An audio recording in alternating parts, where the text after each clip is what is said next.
Hello everybody, welcome back to my Daily Dose with Tim. Today is season 2, episode 22. We got 3 2s today. So as a lot of you guys already know, I've been giving out a lot of hints over the last couple of weeks, and this is one of the things that you guys have been asking me a lot about. And actually, going back to season 1, there was one particular episode that I actually named a strategy session.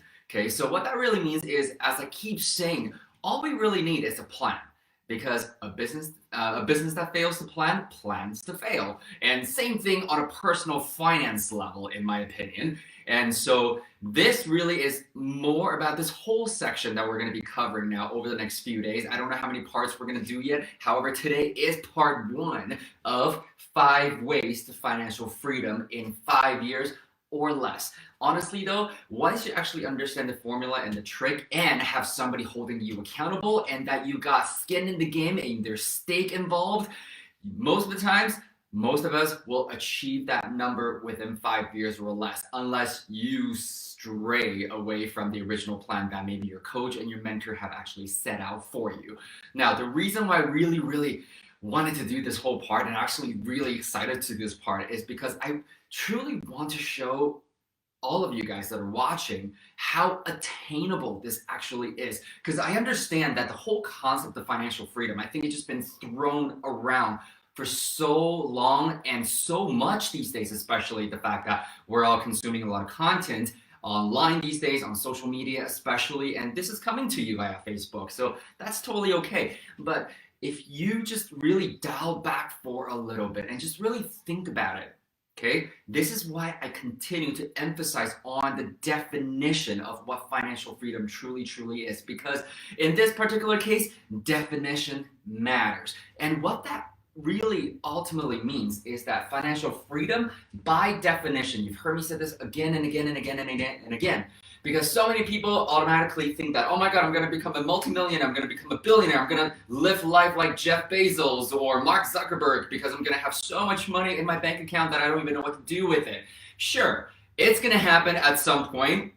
At some point, you're not even going to bother counting how many properties you got, how many business you got, how many income streams you got, because ultimately speaking, what you've done is mastered your money, master growing your income streams, and master elevating your wealth to the next level. However, going back to the very basic definition, as we keep stressing here, has always been the fact that level 1 of financial freedom simply means that you can actually free up your time. And so for most of us, in order to free up our time, what we really have to do is to be able to walk away from our job. That's the definition. However, you don't have to be walking from your job to declare financial freedom, because the opposite of that is most people have to work to pay bills, meaning they have to go out there, trade hours for dollars in order to pay for their day-to-day expenses. So by definition, financial freedom is when you have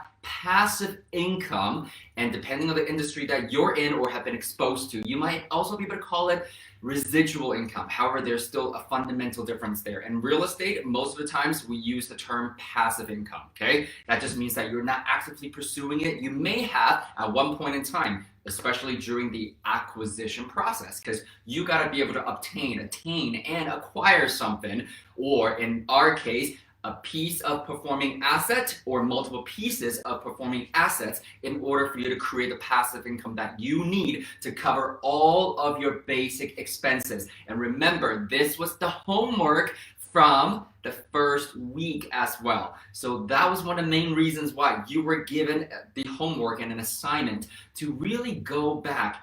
And if you notice, week 1 there was homework, week 2 there was homework, week 3 there wasn't any homework, and last week, week 4, we had homework this time as well. Now, I am looking to slowly hold your hands to build you up to that point so that you can go back now, because now, not only did you have 1 week to do this, you actually have 3 weeks now to go back and verify what your basic expenses actually are. Because I understand right now we're living through a pandemic. For most of us, we've never lived through something like this before. And so your expenses might be changing. You might be adjusting to it. You might be spending more. You might be spending less as a result of it. I don't know. However, you've now gotten 3+ weeks now to go over your expenses. So whatever that number is, okay? And what I'm talking about is your basic expenses.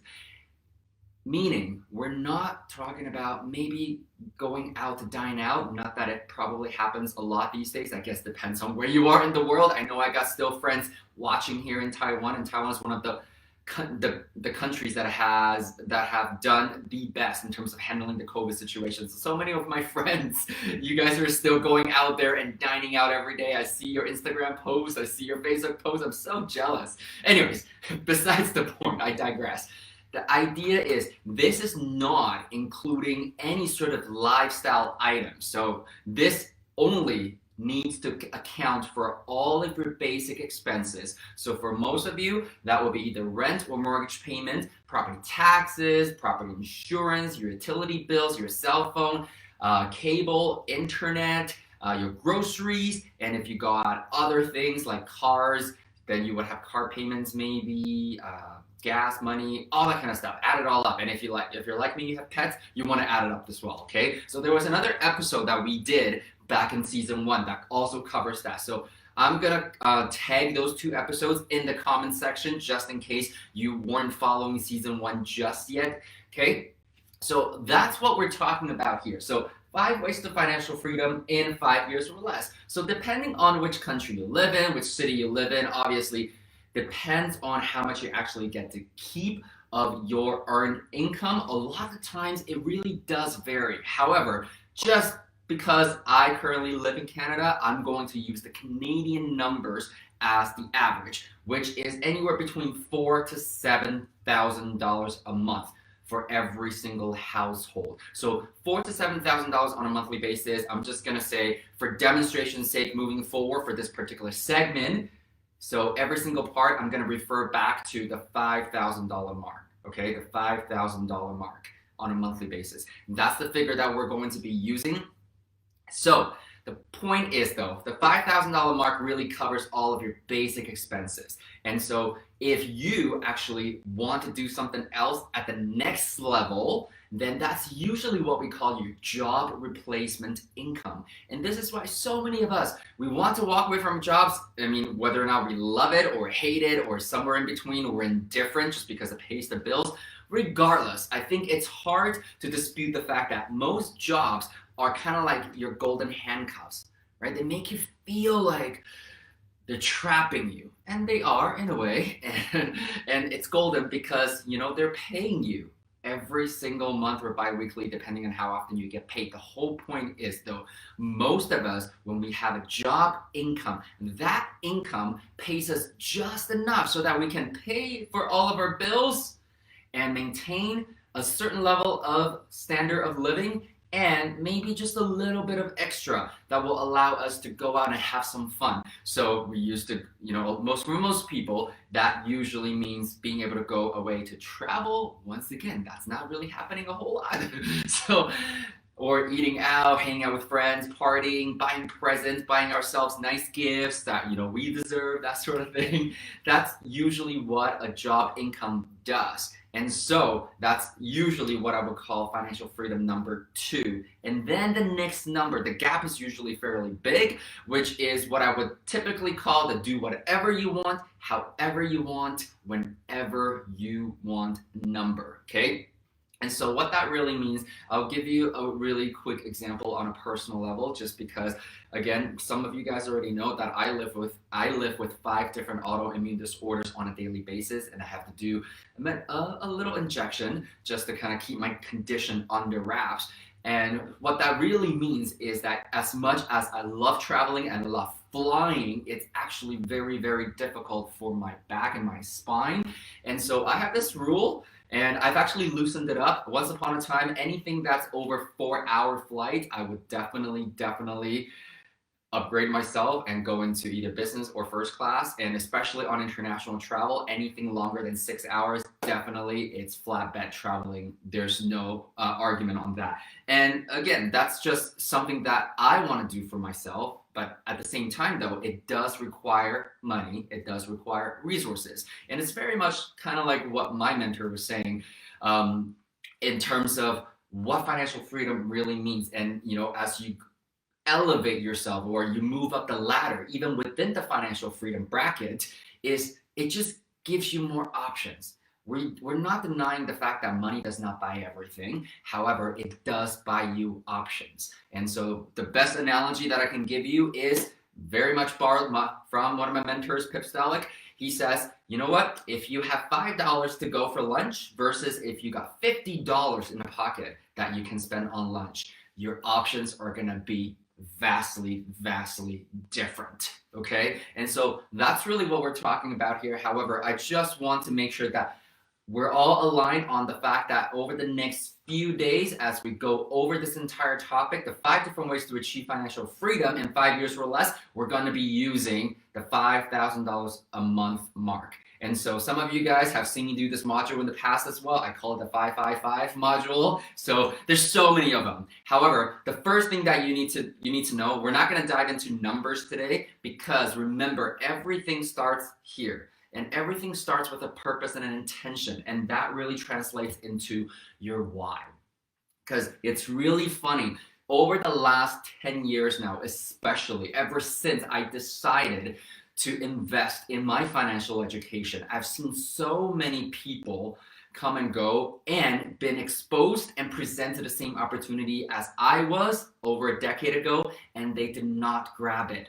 They did not grab it. And then over time, as I also became trainers and mentors and coach in this industry, I understand why now. It's because most of us just seek comfort. We just want a comfortable life and want an average life. And again, I'm not judging. There's nothing wrong with that. I'm just saying that the first question you need to ask yourself, because honestly though, my life and the entire, all the lives of our entire team, of all the coaches and mentors and trainers, have already changed. It doesn't matter. And anybody that you're going to talk to, and this is why even if you had the chance to talk to let's say Mr. Wonderful, Gary Vaynerchuk, any successful entrepreneurs that that are out there that are really still on some level giving back and teaching people some of their philosophies and thinkings, you understand, what, whether or not you come through, it doesn't matter to us. And what it matters is that it needs to matter to you. And what that means is you need to have that honest conversation with yourself to understand if your why is big enough, if your purpose is to go beyond just living a comfortable life. And honestly, the funny thing is though, as I'm saying this, I just want to share this with you, because you understand that I've had a lot of health challenges. When I first started pursuing financial freedom, it wasn't something that I wanted. It was something that I just desperately needed, because even though what triggered it was the fact that I actually lost all of my savings on a syndication deal, as I shared that with a lot of you guys, the other side and the main driver for me really was the fact that I've had so many health conditions. And what that means is I never know when I need to stop working and producing, because very much like most people that I've met in my entire life, I grew up and was raised with a middle-class mindset. Go to school, get good grades, graduate, get a good job, get a job that's going to give you benefits, that's going to give you pension, that's going to allow you to save up some money, and maybe just live a little bit of a decent lifestyle that you choose to. And I was never exposed to other types of thinking, to be really honest. And so as I realized that at a very young age that my health was probably going to be a bit of an issue and a bit of a wild card. It's like gambling with my own time. I realized that, number one, I want to make sure that if one day I am not able to produce income, I do not become a burden to anybody in my life. And that, funny enough, was a bit of a driver, number one. And number two, I started thinking about, once I got exposed to the wealthy mindset, to how the rich operates and think, I started to really get drawn into that environment, simply because of the fact that, it was completely brand new, to be really honest. And the other thing is, I just never really knew that you can actually gain freedom before you turn 65.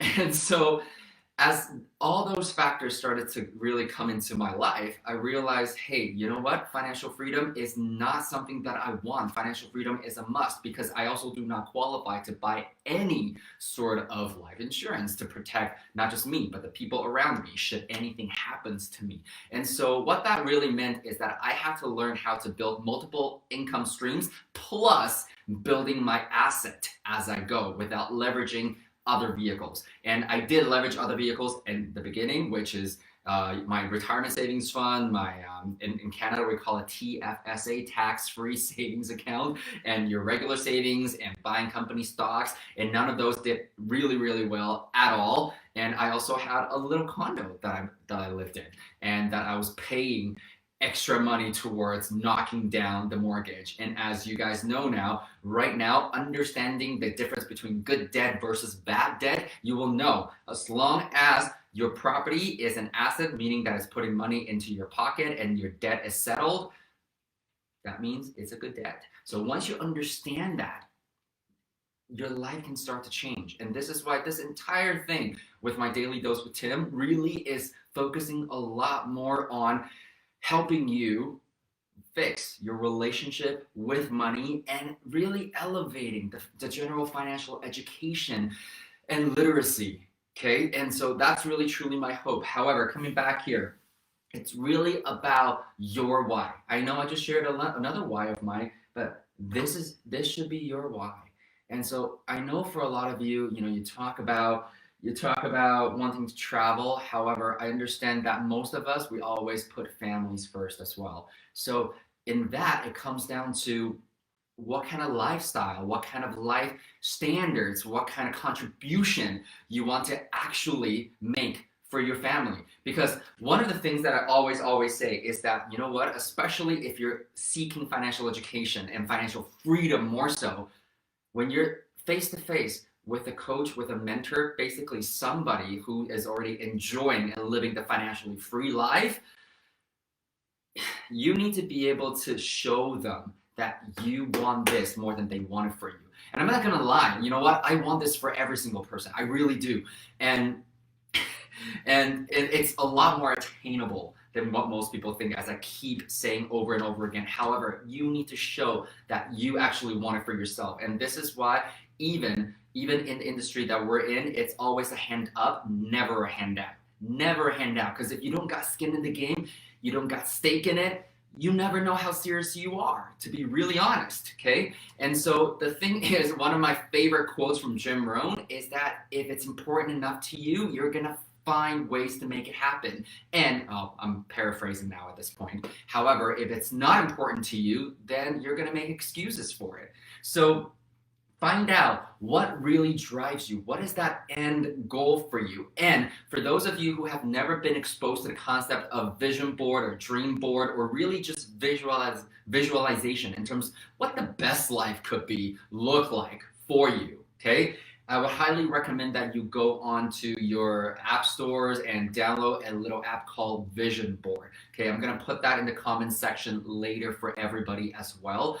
And so once you got your why, the second step that you really should do, I know I've talked about this quite a few times now, and I'm gonna throw a curveball in there, is find a coach or find a mentor. Like I said, somebody who has been there and are currently living the life that you want for yourself, okay? And I think so many people have paraphrased this as well, but I think Thomas Jefferson was the first person that said this. If you want something that you've never had in your life, you've got to do something that you've never done before. So if getting help, okay, if getting help is chipping away at your ego a little bit, or you have an overinflated ego, I'm just call it what it is, and you don't think that you need help, then you know what? You need help more than anybody else. And that's the thing. You gotta learn to put your ego down, because the people that you're gonna be talking to, they don't care if you have an ego. What we care about is if you have a why and if you have a goal that we can help you with. And so that's the thing. So the next step now is you can work together. You might have a vision and have a goal for yourself now. However, that why, as a lot of you guys know, translates into a financial goal. because again, while money isn't everything, it does buy you options, number one, and number two, it is the most commonly used currency and vehicle for us to trade resources. Okay, and so I just want to make sure that everybody understands this, because what we're going to do starting tomorrow is I'm going to basically break it down into a few different categories for you. And the most common ones that I've come across would be, for example, I want to achieve financial freedom simply because I want to leave a legacy for my children. Or I want to achieve financial freedom because I would like to be able to fire my boss, because my boss is a very tough person to deal with and I just don't feel good about myself. I don't feel good about my working environment, and I don't feel good about how I'm underappreciated and overworked all the time. Okay, so that has a little bit of personal experience in there, in case you couldn't tell. And so number three, maybe you just want to be able to contribute, as in you might be living a very good and comfortable life right now, and even with your immediate family. However, what about your aging parents? What about a cause? What about your friends and other extended family that might need your support?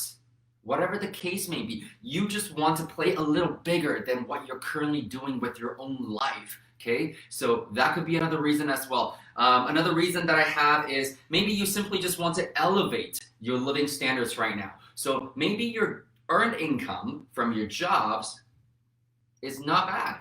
Maybe you're doing okay. However, again, if you live in any of the more developed countries, especially if you live in large major cities, you understand the cost of living are usually pretty high. The cost of living are so high that you feel like you're in that perpetual rat race.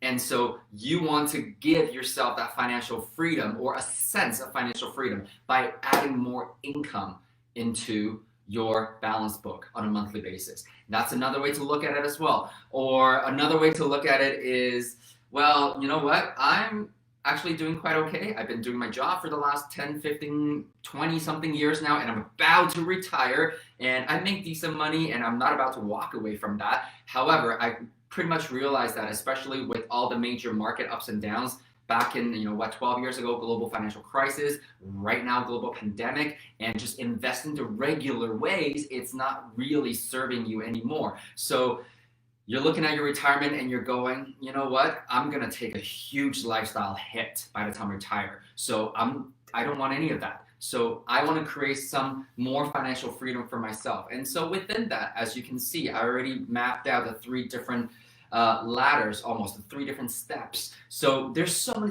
different ways to look at it. However, starting tomorrow, what I'm going to do is we're going to break down each of those desires, those whys, those intentions, those purposes, and give you a bit of a plan.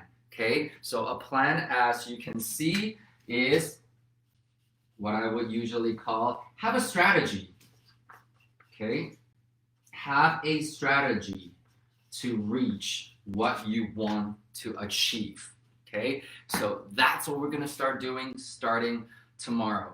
And so many of you, so nice and so kind and so sweet. You've been reaching out ever since I shared the fact that I've gone through a very major depression in my life. And you know what? I really count it as a blessing now, even though it was very scary and it wasn't a very nice experience going through it. However, coming out of it the other side, almost 10 years later now, I just feel that much stronger. However, super happy to be contributing and doing a lot more these days to raise mental health awareness and to have some sort of direct impact. And that is something that has always been very near and dear to my heart. And so I thank you for your kind words, for your messages, and just checking in on me. I'm actually super happy, super fulfilled, and just very humble that through channels like this, I get to interact with some of you who have never ever met before, and you're consuming my content, you're understanding and getting on board with the knowledge and the information and the message that I'm sharing with you.